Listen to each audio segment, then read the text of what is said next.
It's Friday, 14th of November 25, and apparently Rachel's got a £40 billion void in her budget coming up. This is in the UK, I'm talking about Labour's UK 40 billion void. It's actually a 20 million void, but they want headroom of 20 billion as well, or something like that, from what I've read on Google Gemini. So I'm just looking at this, but one solution I can see. I mean, today they've announced that they're not going to raise income tax or national insurance or another one, because they said they wouldn't do that at the election. Then a few weeks ago they said they probably will, and now they're saying no, we're not going to. And personally, people are saying that these pre-budget press conferences are bad things, but I think they're good things. This is what we should be doing. We should be having a debate on it, basically. I mean, personally, well, I think I've got a different solution anyway. Like I say, I've got the patriotic millionaires listed here. You can follow them on X. I don't know why all socialists don't follow them. They've only got about 11,000 followers on X. Why isn't every single socialist, every single person who signed up for the Your Party email, what was it, 800,000 of them, and this patriotic millionaires has only got 11,000. I think it's to do with tribalism, basically. I think the left are very tribalist and identity driven, that sort of thing. So, because this is really, the patriotic millionaires is a socialist dream, really. They're saying taxes. We've got too much money. Taxes. And in the US, they even include Abigail Disney, who's the granddaughter of Walt Disney, I think, or great-granddaughter. And she's been quoted as saying you can have too much wealth. She was born into wealth, too much wealth, etc., etc. And apparently their main policy is tax those with assets over £10 million at 2%. That is actually not 5%. But I reckon that would raise about £24 billion. So there you go, you've got the void filled straight away on one go, and you're getting that every year. So I've put 22 billion there, but it's more than that. And the patriotic millionaires, they're actually touring cities now in a bus. They're doing a bus tour in Britain, and you can follow them on the X channel, on their X channel. And they include Ian Gregg, who's Greg's the founder's grandson, Brian Eno of Roxy Music, Dale Vince of Ecotricity. So they're all saying we've got too much money, taxes to make the country stable, etc. And this is what you really need, because these are the emperor's new clothes, basically, and you really need that. I can think of another one to do with women. We've got the Women's Safety Institute on X. They're like emperor's new clothes, you know. So these two groups. So patriotic millionaires, because every time you get, say, a very rich plumber on the news saying that you need to tax the rich less, etc., and all this, and these are driving us out of the country. You've got the BBC and that should have the patriotic millionaire in as a counterbalance to that, and I think it'll basically drive a coach and horses through that argument. You know, you've got Reform on one side, they're saying you must stop taxing the rich, and then you get patriotic millionaires on the other. Anyway, let's look at Gemini about this anyway. Oh yeah, I just wanted to say, like I said, I think these press conferences are fine. It's sort of, we should be having debates about these things, you know. That's one of Nigel Farage's main quotes that I think of him. Let's have a debate. And usually he's saying it about something controversial, probably not to do with the rich and that, because he's not really got a debate about them. But he has surprised me. No, he's got a debate about global corporatism. Corporatism sort of rules politics rather than small businesses. It's not capitalism that's ruling the country. It's corporatism. So yeah, fair enough. That sounds. Have a debate about that. Yeah, I don't think you would have a debate about this. You know, the patriotic millionaires. But that's the way I'm thinking anyway. Is this a budget? They're saying it should be all hush hush until the day. Why? Why? I mean, let us sort of be part of the decision making, you know. Usually what they do is they put the budget through or they float a few ideas by leaks rather than making press conferences. Um, or then afterwards they do away with it. With if it's a smaller tax, they do away with it. Like George Osborne done away with the sausage roll tax, which is a bit ironic because Greg the Baker is a patriotic millionaire, but he wouldn't have been in favour of that because it would be taxing the poor basically, because a lot of poor people feed it out of Greg the Baker's. Um, yeah, Ian Greg's actually, he personally wants to be taxed more and it'd probably raise more as well. Um, yeah, so we should be having discussions about it, you know, and I think we should have a referendum about it. Like I say, I believe in referendums. So we could have, I don't know how we would do it in this case. Maybe you could do it as you could vote in the budget per constituency through the MPs in a referendum, something like that. I don't know. I've not thought about it, but I don't believe in first past the post or the electoral system we've got. It's only us in Belarus that do it in Europe. So we should at least be proportional representation. So yeah, let's go on to the next thing. Yeah, and apparently the Labour insider who's part of Keir Starmer's team, Torsten Bell, he's got some sort of budget committee. So, but I agree with that as well. They should be sort of thinking it because you want quite a lot of people at this stage. I mean, you can get too many, you know, too many cooks. But yeah, float the boats. Yeah, I'm just looking. Torsten Bell is actually an MP now. I didn't know that. So it's Swansea or something. I'm guessing he'll probably lose his seat to Reform in 2029, although it'll probably be a lot sooner than that. Maybe because Labour are so unpopular, you know. They had a lovely landslide. They only get 33% of the vote from a 59% turnout, which is the lowest since the war, I think, or something.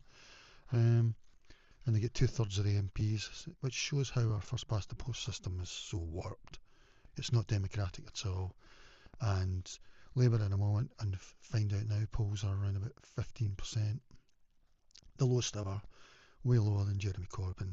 And Jeremy Corbyn actually beat Keir Starmer's vote numbers in 2019, the time that Keir Starmer says is a low point for Labour.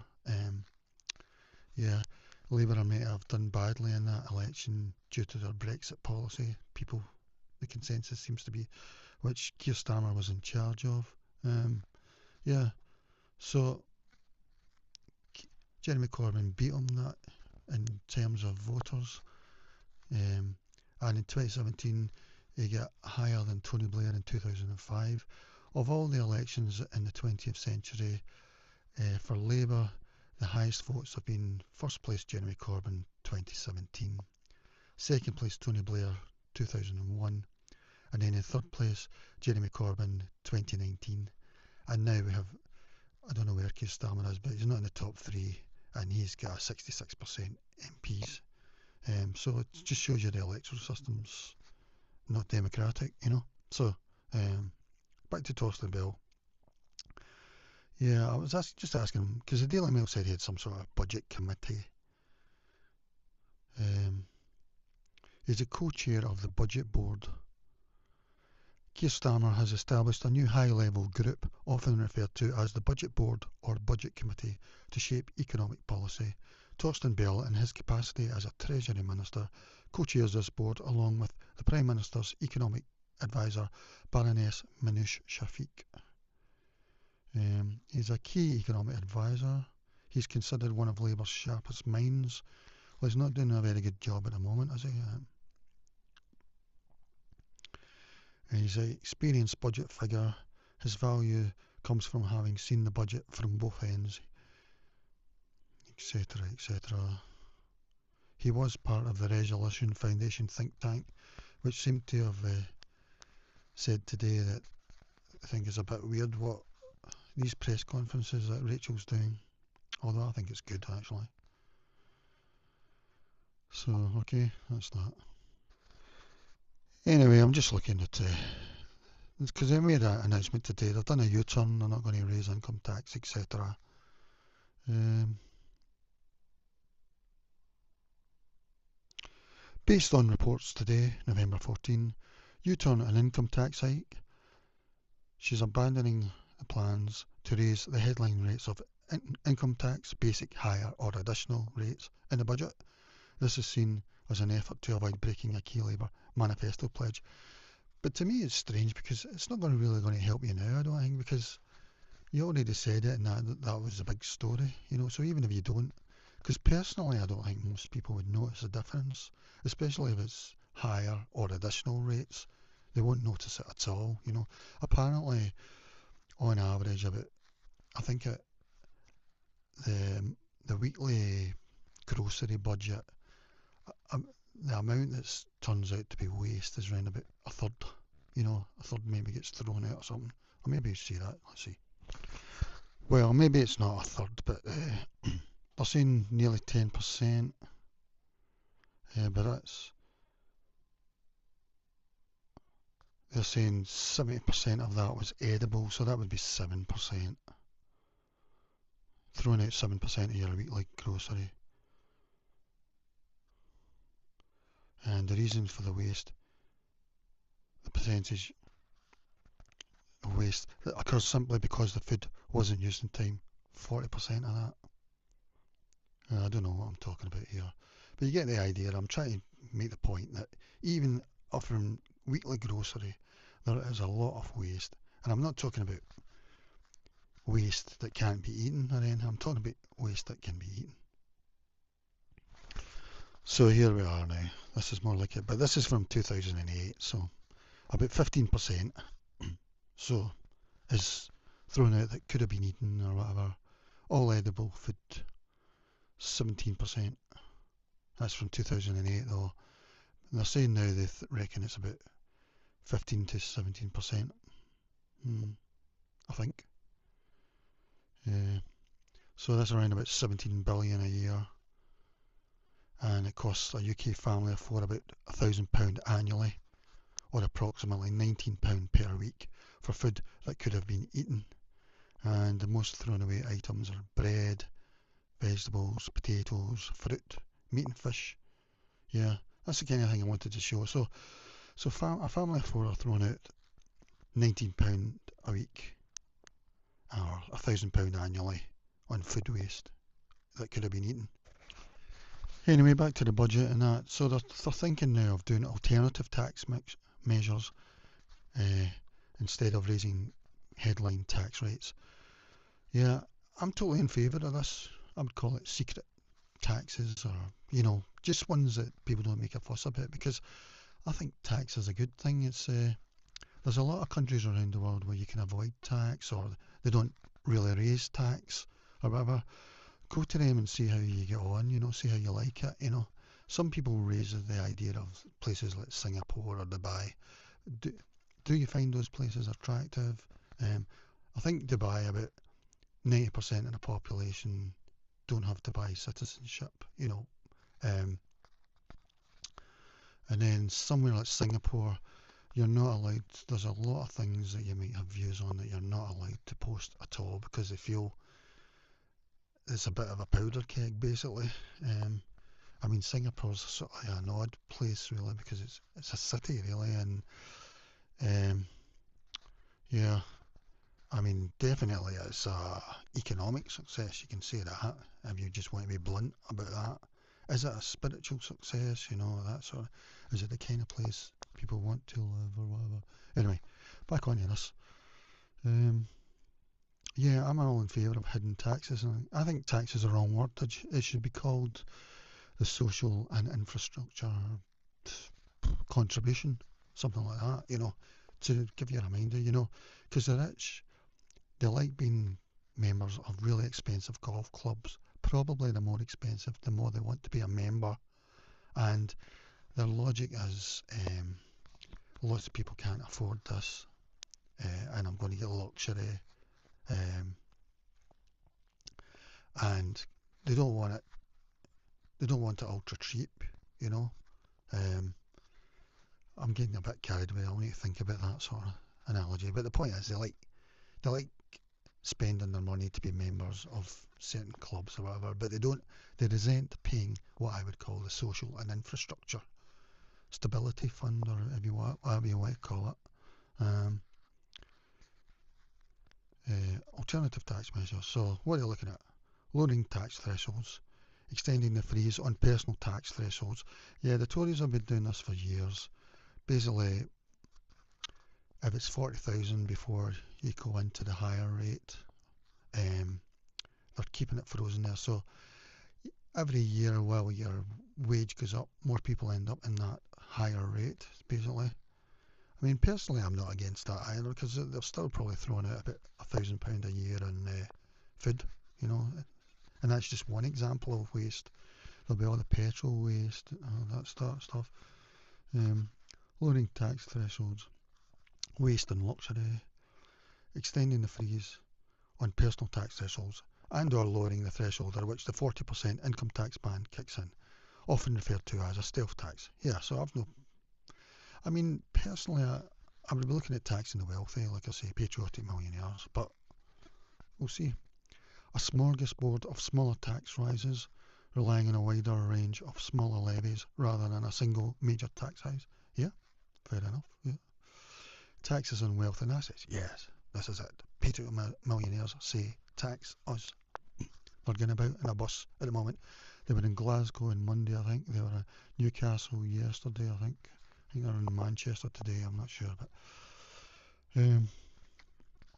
all socialists should be following them on X, but they aren't, probably because they're all tribal-like and to do with idols and stuff. It doesn't go with their mentality, you know, the concept. Until one day it will, and then they'll all switch, you know. Taxes on wealth and assets. Yes. Reforms to inheritance tax, capital gains tax, and possible changes to council tax, property taxation. Well, that's not the patriotic millionaires thing, though. Spending commitments. Labour is still expected to deliver on key spending commitments, notably the potential full abolition of the two-child benefit cap.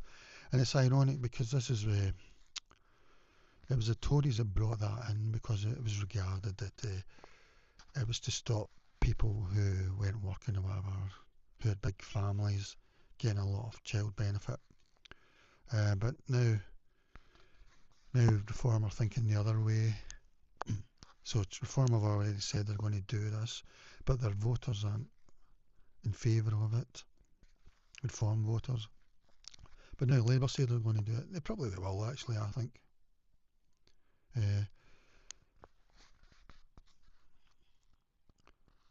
I've no comment at this time about it, you know. I mean, there is one aspect. If no, I won't even go into it. There's two bits to the story, you know. Well, there's three bits actually. I mean, one is for what the original reason it was brought in general. Then there's another newish reason, and then there's the other one about a lot of British women aren't having babies, so you want to encourage it, you know. So there's like three variables in there, you know. Personally, I don't know. I mean, in Scotland they've got a top up here, and it's for child, and it's because the notion is that you help child poverty, but is anyone really poor? I mean, if a child's got an Xbox, are they poor? You know, relatively. Anyway, on to the next thing.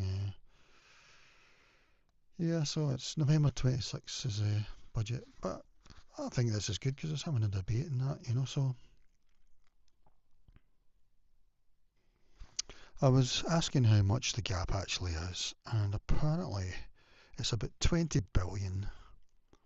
Although this is following an update by the Office for Budget Responsibility, and they could possibly be called the Office for Underestimating the Cost Office, basically, because they seem to get them wrong all the time. Then they update them. They'll still be getting their massive wages. Sorry folks, we got this wrong, but we are the Office for Budget Responsibility, okay? Keep paying us. So, yeah, I've not really got much faith in this lot. Stronger than expected tax receipts and wage growth have reportedly narrowed the gap from earlier estimates. So this is actually better, I think. Yeah, so they got it wrong. But now they're saying we're actually in better condition. But the Chancellor has also said they want to maintain an additional 15 to 20 billion of headroom. So really we're wanting 40 billion against our fiscal rules to guard against unexpected economic shocks. This means she needs about 35 to 40 billion in total. 20 billion gap plus 15 to 20 billion headroom. The previous estimates were 30 to 40 billion, so the Office for getting it wrong previously said 30 billion to 40 billion. This was the range widely speculated by economists and analysts before the latest OBR forecast updates. Up to 50 billion. Some economic analysts and media reports had put the size of the fiscal black hole even higher. So that means they got it wrong, but it's not going to change their salary or affect their career, you know. How does the government plan to fill the gap? Well, at the moment they're saying freezing tax thresholds, as I said, possibly. So they're not going to do what is said. Targeted tax reforms, like ending certain, well, I agree with this, salary sacrifice benefits for pensions. That could save around 2 billion. And I've no doubt that this is some sort of pension that government, no, not council, well, public sector people get. That's basically ridiculous. I'll need to check that one up. And a new tax on electric vehicles, around 2 billion. So that other thing would save 2 billion. Because, I mean, like a police commissioner can retire at 54 or something. They're going to get a pension. And with hindsight, it doesn't really matter if they were good or bad at their job. They're going to get a pension. Huge pension anyway, you know. So not only are they getting a good pension, they're getting it a lot younger as well. Other smaller levies, so a smorgasbord. Well, yeah, I totally agree with that, you know. Yeah, I'm just going to look up the sacrifice benefits for pensions. I've not read about the electric vehicle tax, but I'm probably against that because I think you need to get everybody on electric vehicles at first. So, and I mean, Nigel Farage should be against that, I would say, if in principle, if he was in general. He's probably for it though. So I don't really understand this, but I'm feeling that on the upper side of, say, the public sector, there's a lot of sort of the rich public sector benefits, basically, you know, through loopholes and things. But this is something to do. So I've asked it about this salary sacrifice benefits for pensions, and the Labour expect to save about 2 billion. But is this really a benefit for people who have got a lot of money in the upper end of the public sector in terms of wage or pension? And remember, that's all taxpayer money. All public sector is taxpayer money. So let's see. A £2,000 annual cap on the amount of salary that can be sacrificed for pension contributions while remaining exempt from national insurance contributions, both employee and employer.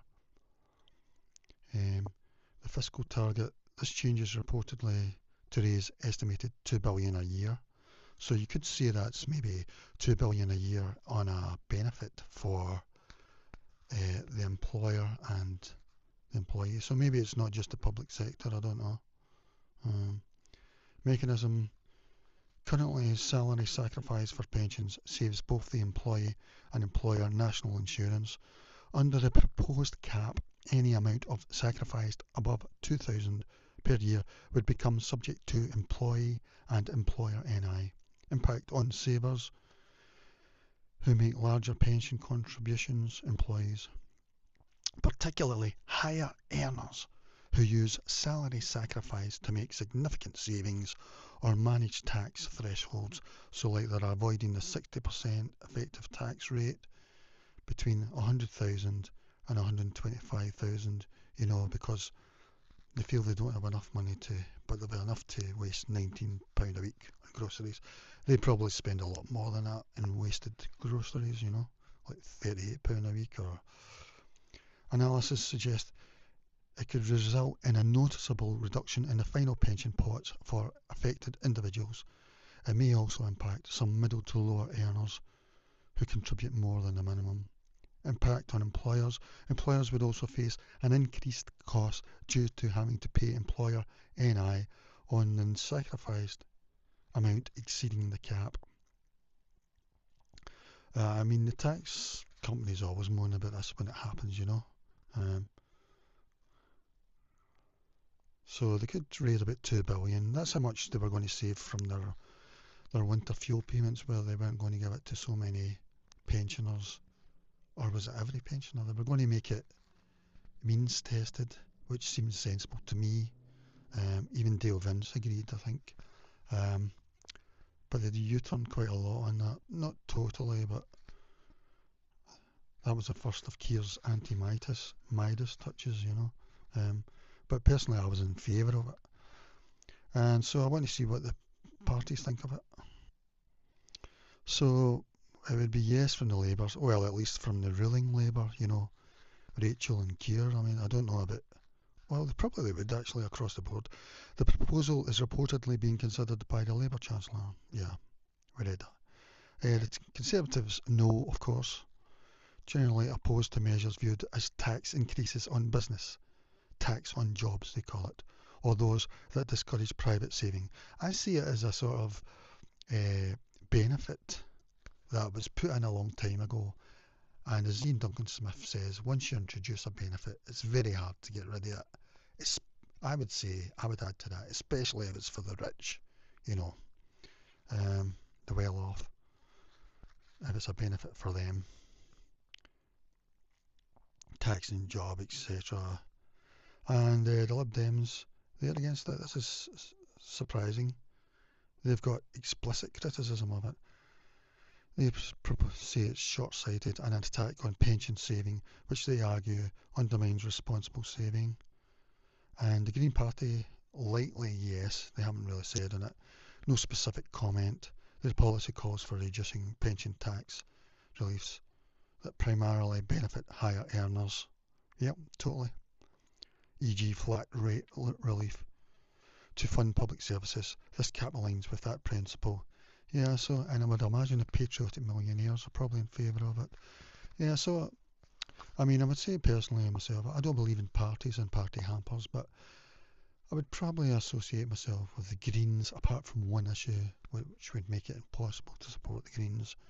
And that one issue is the only thing I vote on at the moment. So, yeah. And I think Zach Polanski will probably be even more in favour of it, I think, than the old Green Party. So back to the gap, fiscal gap. Yeah, so the size is narrowed. That must mean that the country's doing better than the Office for Getting It Wrong estimated. But the government still needs significant revenue. And is this revenue real anyway? I don't know. We should all know how much the government raises and the government spends and on what. When you're watching Question Time, it should keep coming up, stats. There should always be stats in these things. And nowadays you can use Google Gemini as well, It'll probably make the actual political guests irrelevant in a way, if you've done that. The fiscal gap, they're saying 20 billion now. Let's see. Down from 30 to 35 billion. And when was that? 6 months ago or something? Fiscal headroom, so they want that as well. Total revenue, we've seen that. Fiscal gap, yeah, plus desired headroom, 35 to 40 billion.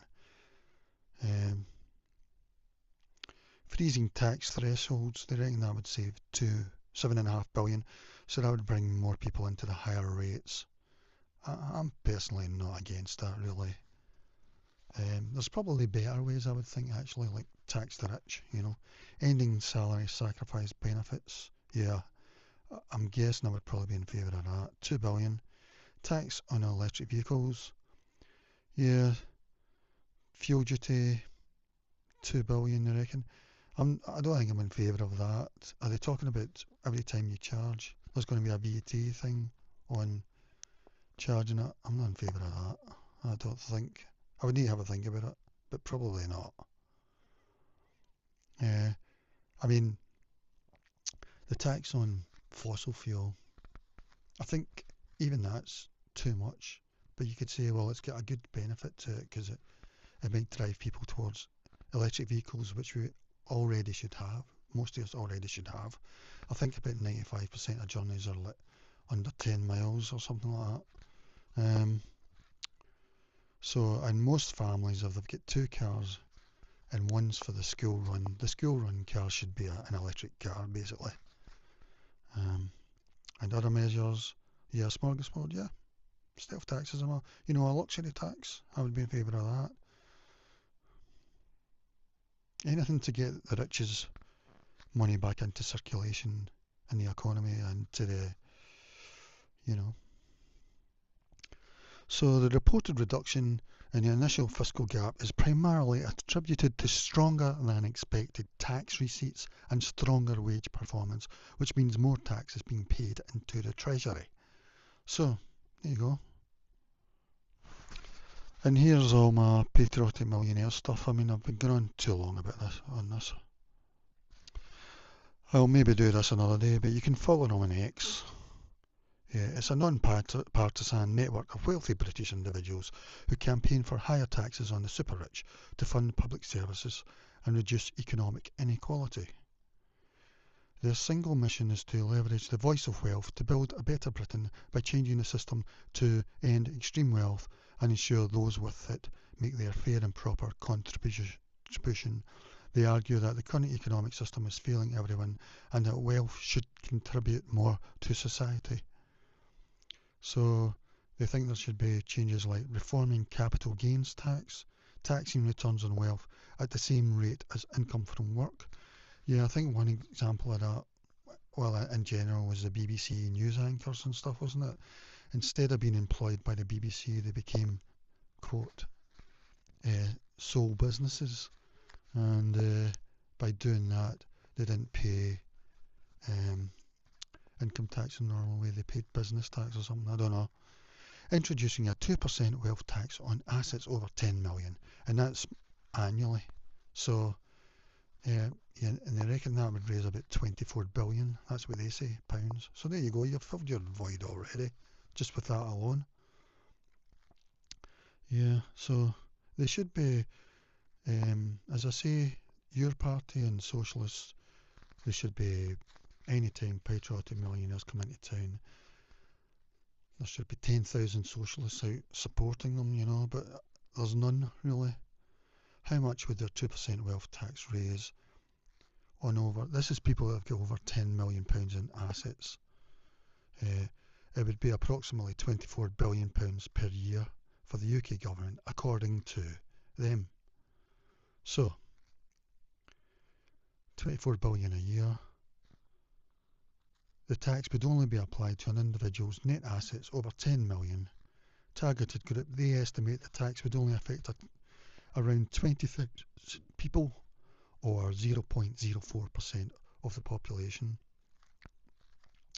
The group argues that this revenue could significantly fund public services and help reduce economic inequality without causing meaningful financial hardship for the wealthiest.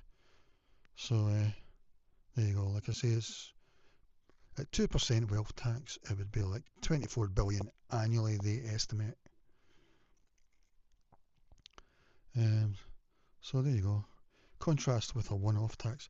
This is distinct from a one-off wealth tax, which some economic commentators have proposed, usually as a way to pay down national debt after a major crisis. Well, I agree with that as well, and I actually thought, say the 2008 crash, say if I was a billionaire, multi-billionaire, I would have started, what do you call that thing?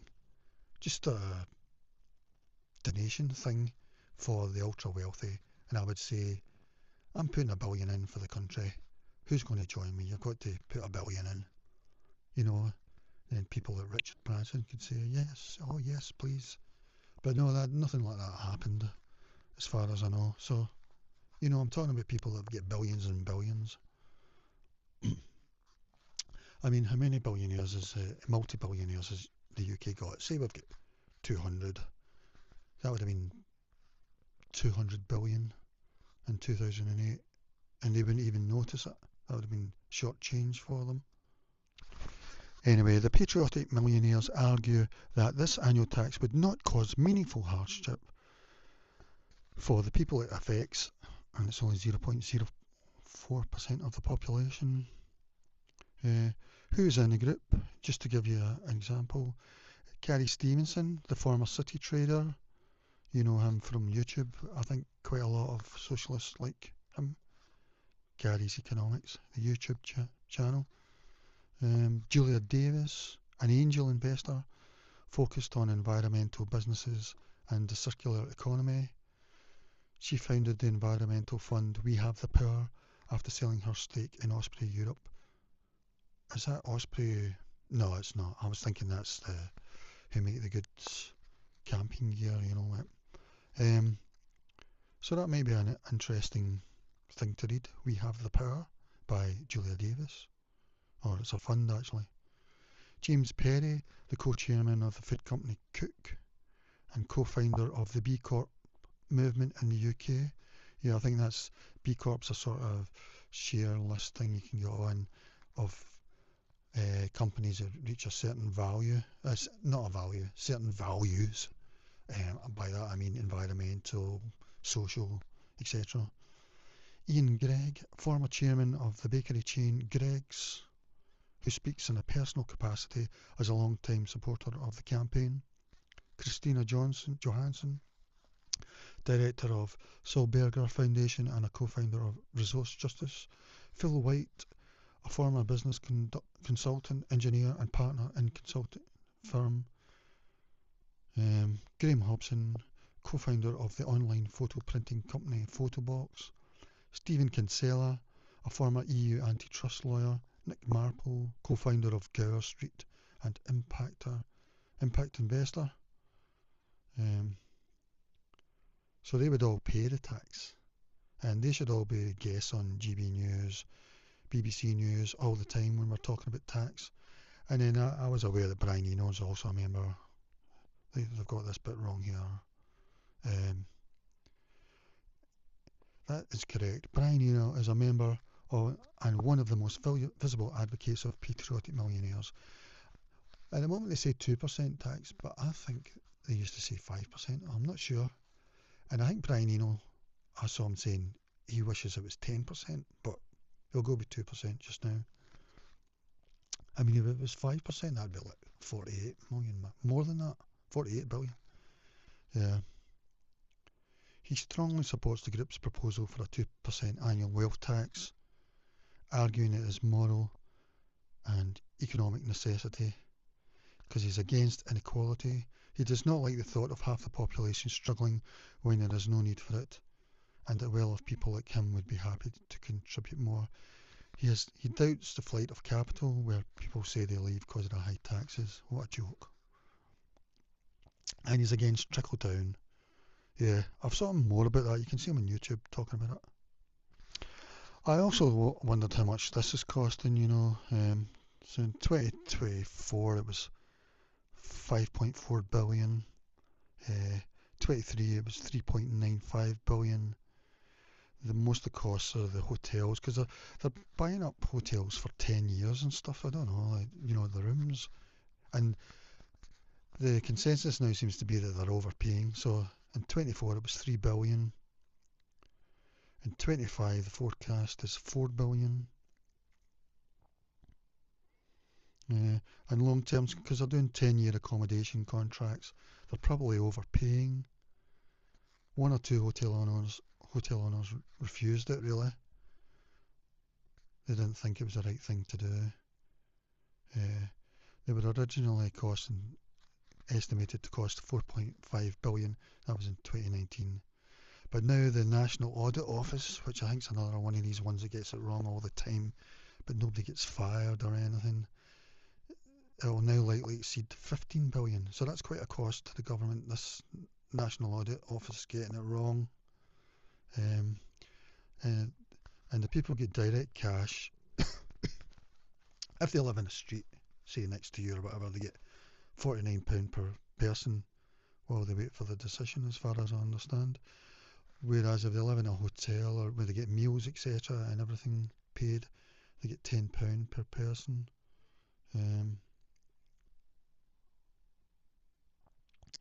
So, yeah, I might do this in another video. How many cases was there? I mean, I would imagine Labour's policy is to grant more people quickly, to process them quicker by granting more people. That would be Labour's probably way of dealing with it. You know, because they keep talking about they're going to bring the waiting length down. Probably by granting people easier.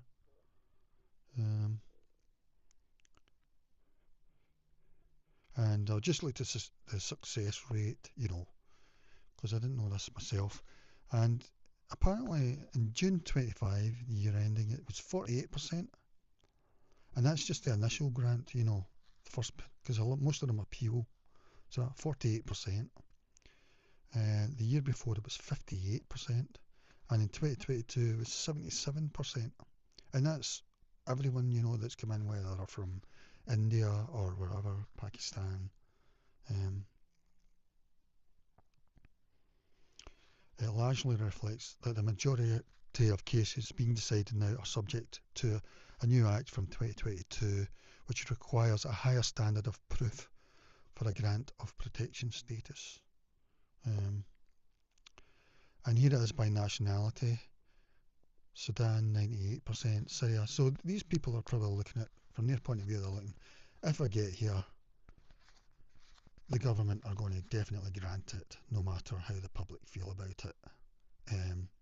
And while people are still voting the same way, although it's looking like people are voting differently now. Eritrea, 87%.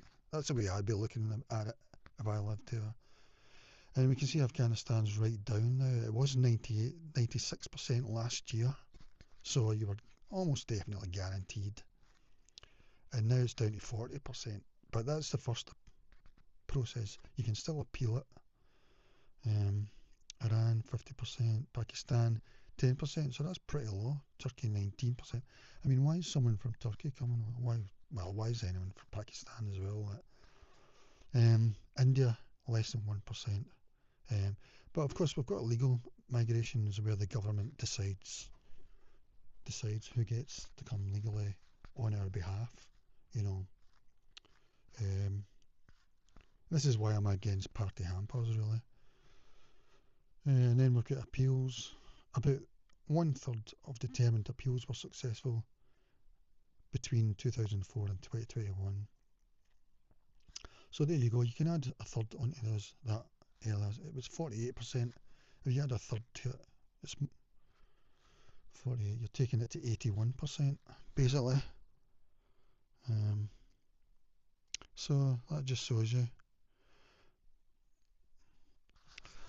I'll probably do that in a different thing because that's really interesting. But yeah, there we go. This is me talking about this Rachel's 40 billion void. It's really a 20 billion gap plus 20 billion headroom. I just wanted to make my comments on it. Look out for the patriotic millionaires on X. Follow them, especially if they're a socialist, because you should be telling me about to follow them, not the other way around. Okay, bye bye.